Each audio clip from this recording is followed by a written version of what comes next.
Hey Landheim, Josh and Kip here at Landheim today, guys. We're talking about markers today. What is marker training? What is a marker?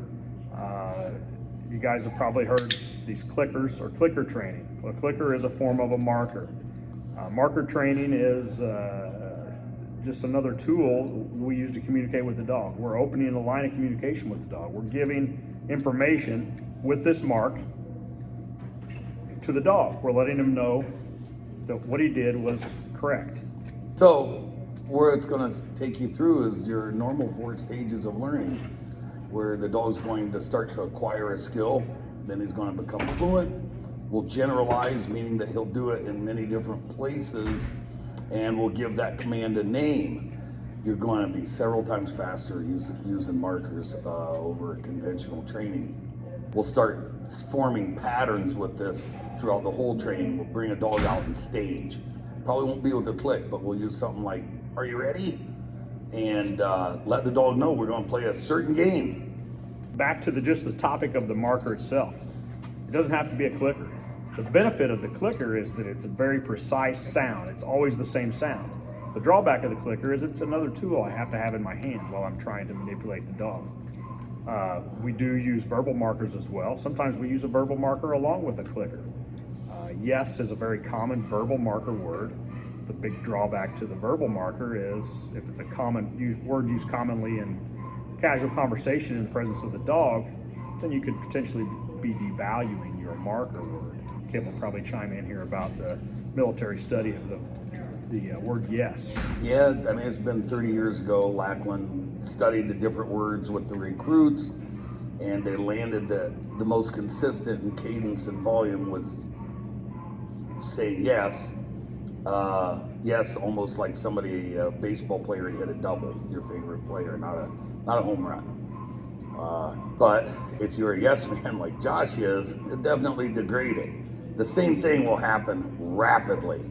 If your brother-in-law picks up your marker and he starts doing this, it will just absolutely make that noise valueless rapidly. It's one of the many mysteries. You're going to spend a lot more time making the noise or the marker valuable to the dog than to unload it. So it's like a battery. It takes a long time to charge, but it discharges really fast. So for myself, I'm definitely a yes marker guy, but I don't really believe that's probably the best. The chirp is probably the best way to go, honestly. Chirp. Any word that you wouldn't commonly use in casual conversation in front of your dog, something that's going to be less likely to come up than yes.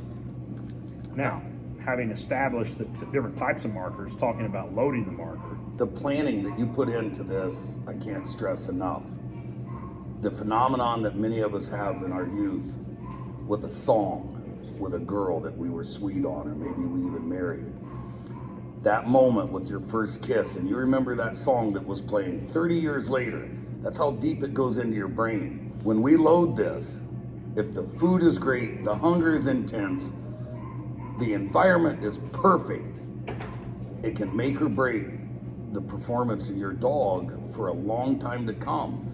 Think of that, if you have had an event in your life that 20 years later you hear that song playing and you're smiling as you're driving. That's how important and how much thought I want you to put in to when we load this. You're just not going to get a second chance to make a first impression with this mark. I want it to be that important to the dog, and it can save you a ton of time. Really get a lot of spirit with your dog. Anything else you want to add to this video? No. Okay, so we'll segue into the prerequisites for marker training. Hello everybody, Landheim Nation, this is Ed. We're going to be talking about marker training today. So the prerequisites to do that is a hungry dog, okay? We need a low distraction environment. No kids, cats, TVs, nothing going on. We need a clicker. Let me get one out for you. That's it. We need a food bag with a familiar food reward. This would be something that your dog knows and likes. Step 1, wait for the dog to glance at you and then click. So when the dog looks at you, click, food, okay? Step 2, 10 to 15 repetitions. Do this in that distraction-free area, remember that. Allow the dog to soak 20 minutes after you've done this. Step 4, repeat until fluency is reached. And like us and follow us and share us. Thank you.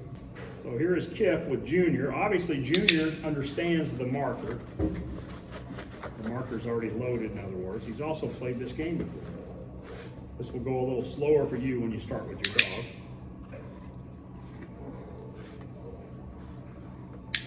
If he misses the ball, I'm not going to click.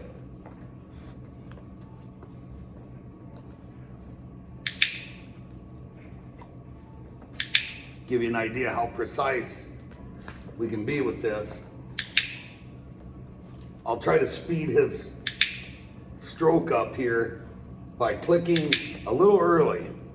So I'm actually rewarding him coming towards it.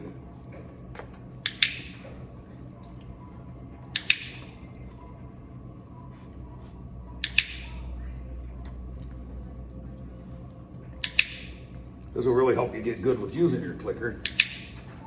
I'll try to go into a speed round here.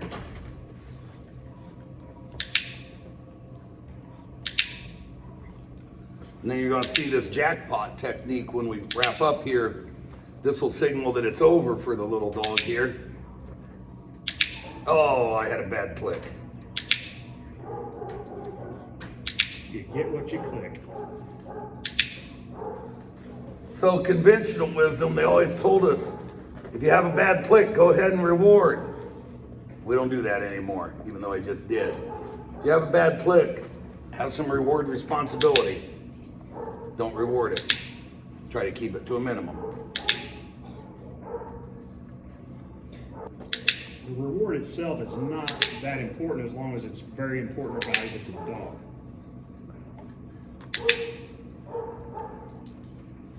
Now, I'm gonna make it a little harder. And he gets a bunch of clicks and big reward, and I'm gonna end it. That's pretty much how most of the sessions are gonna end, with some type of a jackpot. If I jackpotted every time, it would just become a normal reward. Good. That time.